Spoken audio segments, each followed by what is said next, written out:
pagi fams, waktunya kita bangkitkan semangat di hari ini dengan mengenal tokoh-tokoh inspiratif fams.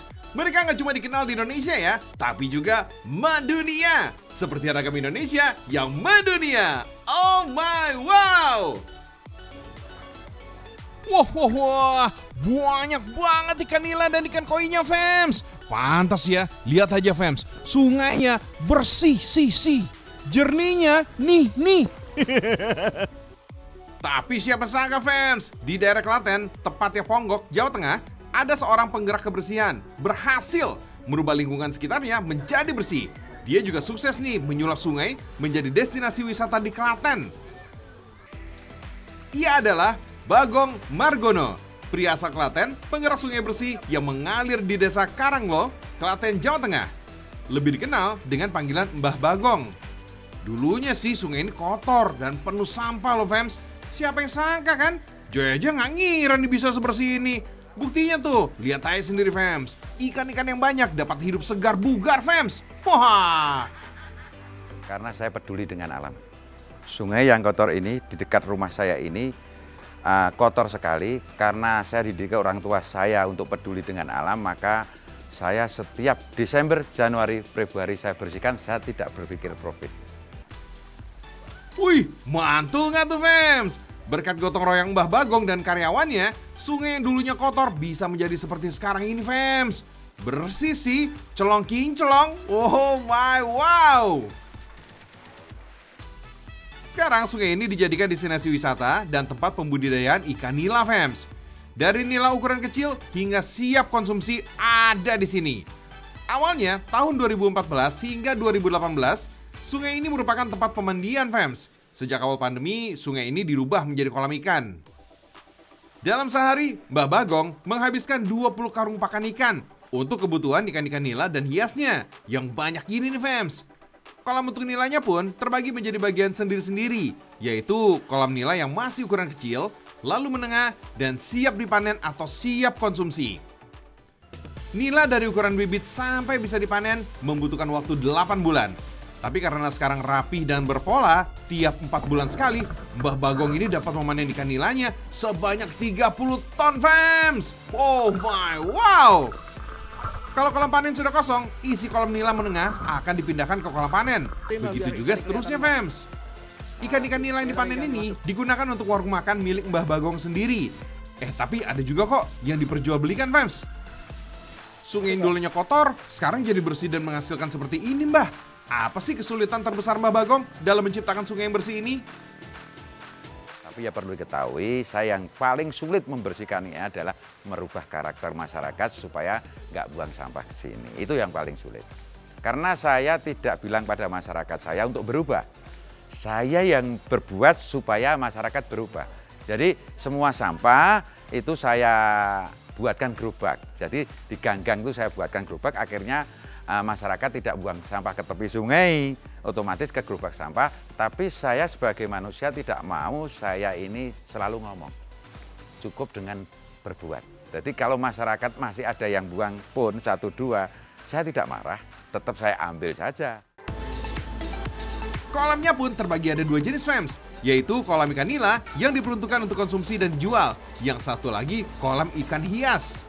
Tujuan Mbah Bagong membuat kolam ikan hias ini agar mereka yang berwisata ke sini mendapatkan ketenangan dan menghilangkan stres dengan menikmati alam dan memandangi ikan hias yang besar-besar serta banyak ini fams. Pengunjung akan senang dan melupakan sejenak semua masalah yang mereka punya. Kalau kata anak zaman now sih, healing fams. Di kolam hias ini terdapat banyak ikan koi dan ikan mas yang besar-besar. Tapi ikan di dalam kolam ikan hias ini tidak diperuntukkan jual beli. Bener-bener untuk berwisata aja fams. Cakep. Kira-kira nih Mbah Bagong udah menghabiskan dana berapa sih sampai bisa seperti ini? Awalnya saya nggak tahu. Saya hanya punya keyakinan bahwa sungai ini titipan Tuhan. Saya kerjakan saja. Saya nggak pernah menghitung. Tapi akhir-akhir ini banyak yang tanya habisnya berapa, baru dihitung. Seperti begini, seorang buruh tani punya anak 5, jadi sarjana semua. Kalau dihitung, itu paling tidak 7 miliar. Jadi keyakinan bahwa sungai titipan Tuhan, maka saya pelan-pelan saya tambah, akhirnya setelah dihitung hampir 3 miliar. Wih, banyak banget kan tuh fams. Ayo, kita yang muda-muda jangan mau kalah sama Mbah Bagong untuk menjaga alam ini. Kalau bukan kita, siapa lagi fams? Harus sadar nih kita sama alam sekitarnya, biar nggak rusak. Kalau rusak, wah bisa-bisa anak cucu kita nggak bisa menikmatinya nanti fams. Dari perikanan, kita menuju ke perminyakan fams. Nah, ini dia nih ya, sangat menginspirasi fams ya. Kenapa? Karena wah bisa menghasilkan cuan pastinya ya. Terkenal juga sampai ke luar negeri. Wih. Nah, waktu saya bawa berat, tekanan lebih keras, kejeblos. Saya pikir nggak apa-apa kejeblos ya biasalah gitu. Kembali ke rumah, tidur, besok paginya saya tidak bisa kontrol dua kaki saya. Tidak itu berguna. Ini dia fams, cerita inspiratif kita hari ini berjudul Kecelakaan Membawa Berkah. Ya gimana enggak? Kalau Pak Bambang nggak sampai kepleset dan mengalami kelumpuhan, mungkin nggak akan ada nih minyak ajaib dari tanah Bali ini fams. Salah satu jenis minyak herbal ini sebenarnya hampir sama seperti minyak balur lainnya. Macam minyak kayu putih atau minyak pelon. Yap, sama-sama terbuat dari tanaman fams. Tapi yang satu ini lebih spesial karena nggak ada unsur hewani dan penggunaan bawang sama sekali. Benar-benar cuma tumbuhan yang melekat dengan sejarah obat-obatan tradisional pusaka Indonesia aja nih yang dipakai. Bukan cuma satu atau dua tumbuhan aja nih yang dipakai fams. Konon katanya mencapai puluhan fams. Pantes saja, mujarab bener. Saya dari hasil perenungan saya ketemu 49 bahan. Kenapa 49 bahan? Karena ada 7 kali 7. Kita menggunakan 49 bahan dari tumbuhan. Tidak ada non-tumbuh-tumbuhan. Untuk bahan baku, Pak Bambang membeli langsung ke petani dan pedagang di pasar tradisional fams. Yap, semuanya bisa ditemukan di tanah Indonesia. Mulai yang sering dijumpai macam kunyit, jahe dan kencur, sampai yang jarang didengar nih seperti temu kunci dan gingseng Jawa ini fams. Semua bahan yang termasuk umbi ini harus benar-benar dicuci bersih. Pastikan bersih dari sisa tanah yang menempel fams. Ada kayu ulet juga tuh.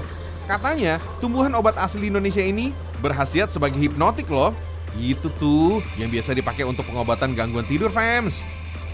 Kalau daun-daunan ini gak perlu dipotong-potong pakai alat fams. Mereka hanya perlu diremas sederhana agar minyak yang terkandung di dalamnya bisa keluar semua.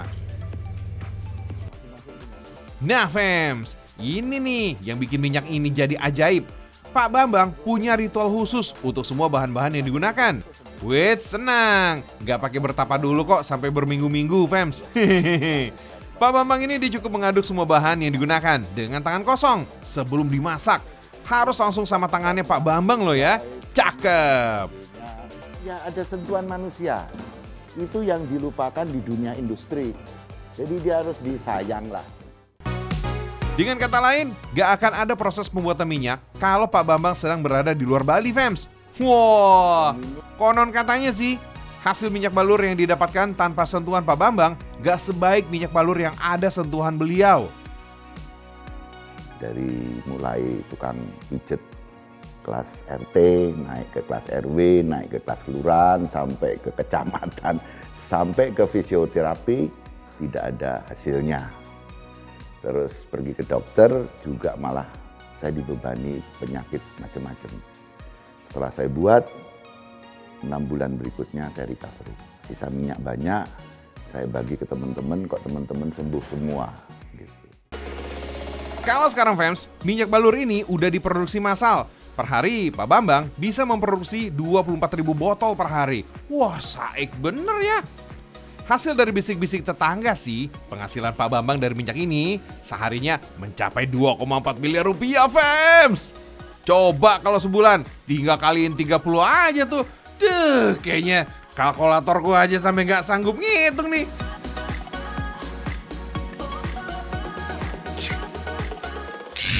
Dari minyak berkhasiat, kita beralih nih ke hewan air ya.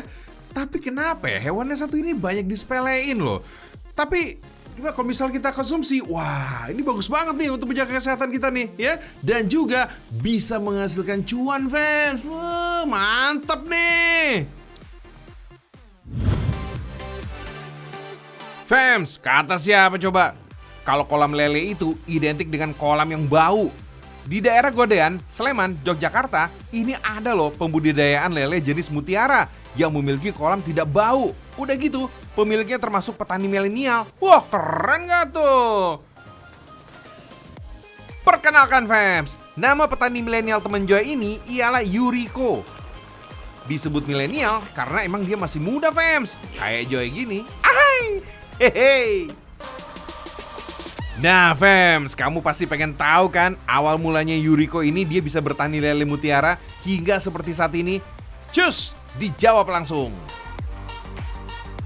Pada awal mulanya dulu kan memang ketika saya lagi sarapan kuliah ya pada waktu itu, saya membaca koran pada saat itu, saya melihat kebutuhan lele konsumsi di Yogyakarta ini begitu luar biasanya gitu loh Mas.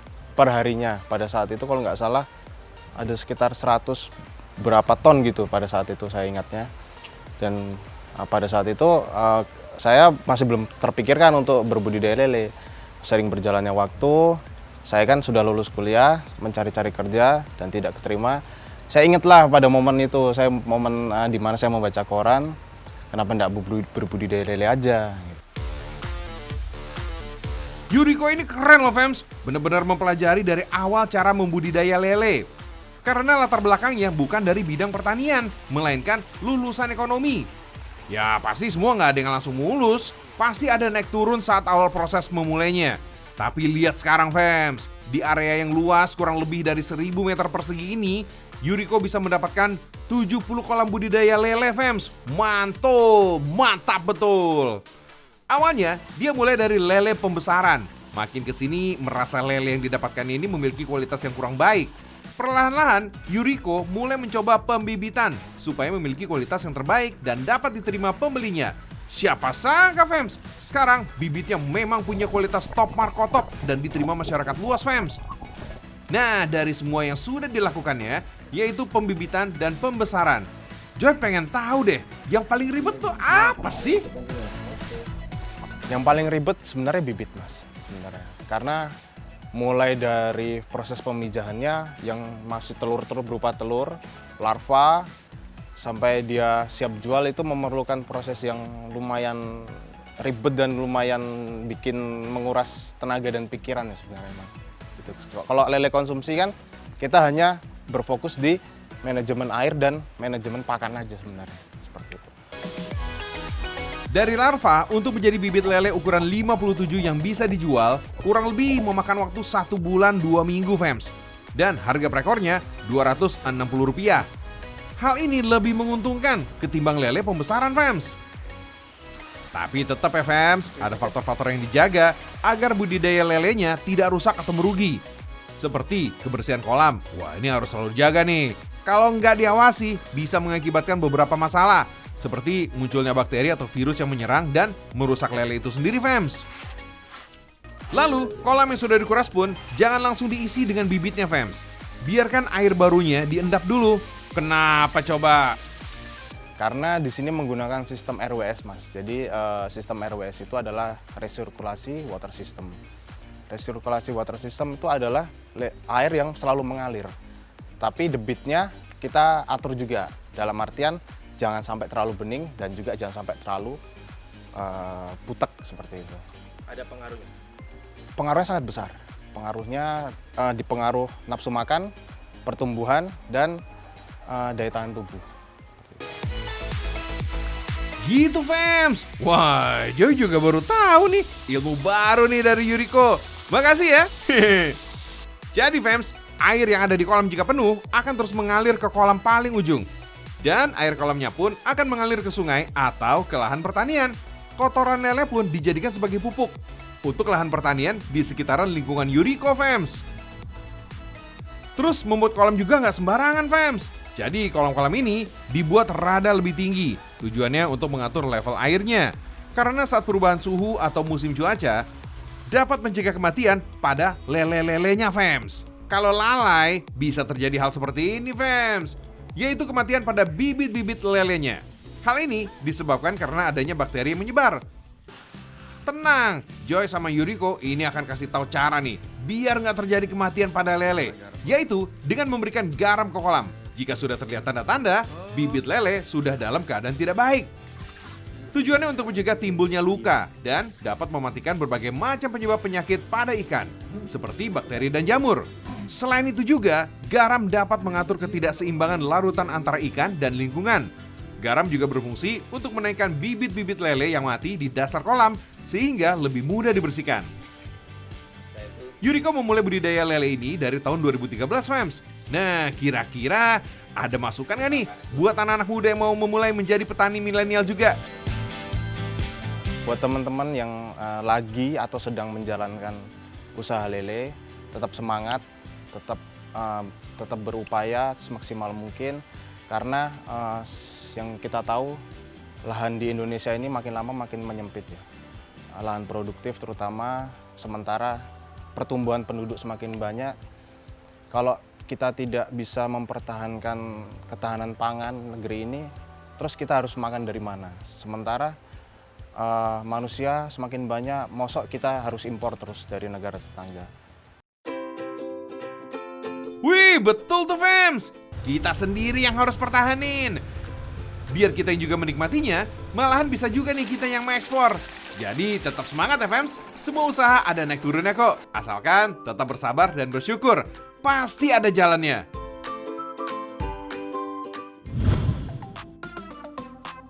Fams, jenis bambu ternyata ada ribuan di seluruh dunia. Dan Indonesia adalah negara dengan keragaman bambu paling tinggi. Dari 1439 jenis bambu di dunia ini, Fams, 162 jenisnya ada di Indonesia, Fams. Oh my wow! Gak heran ya, kita bisa menemukan bambu menjadi berbagai benda di Indonesia.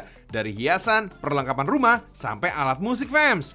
Iya, ternyata bambu bisa menghasilkan suara merdu. Cus, kita langsung nih ketemu Rizal, si pemusik bambu.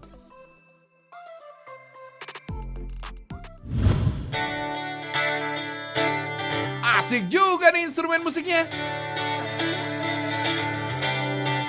Sekilas bentuknya kayak gitar, tapi kok ada yang dimainkan dengan cara ditiup dan dipukul gitu ya? Daripada penasaran, kita tanya langsung aja yuk. Nama saya Rizal Hadi, saya musisi, musik produser, juga instrumen builders atau pembuat instrumen. Dari sejak 15 tahun yang lalu memang membuat hampir semua instrumen yang aku buat adalah dari bambu. Salah satunya yang ini namanya Rasendria, dan ini hasil karya saya.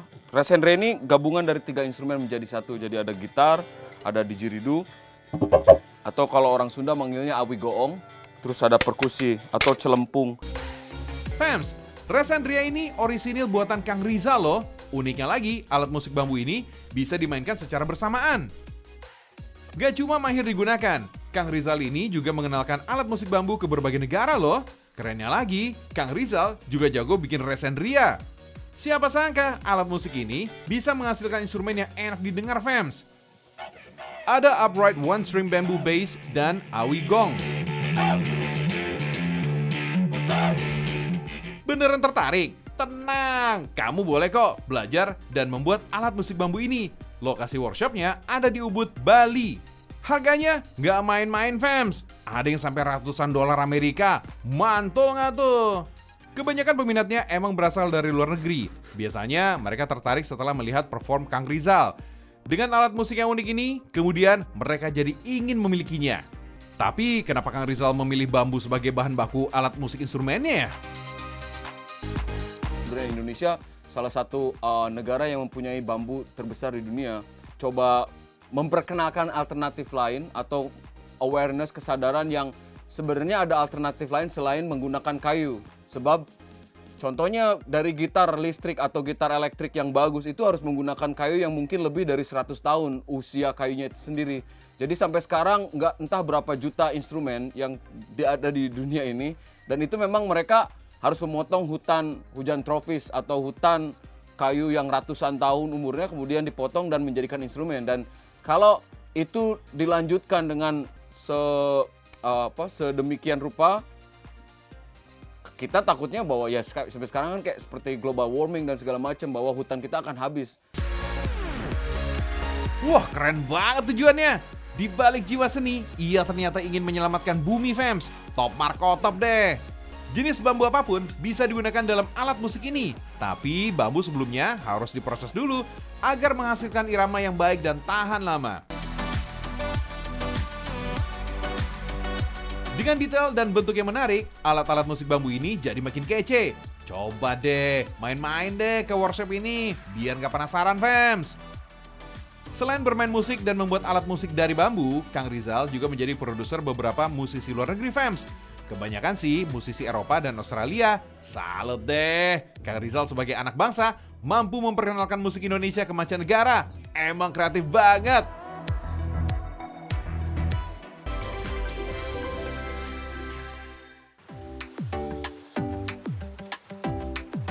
Gak terasa fams, udah 30 menit aja nih jam menemani kamu semua di Ragam Indonesia. Kita membahas berbagai sosok warga Indonesia yang begitu membanggakan, berkontribusi untuk bangsa ini. Bravo! Sekarang waktunya Ragam Indonesia pamit. Ragam Indonesia, Indonesia mendunia fams.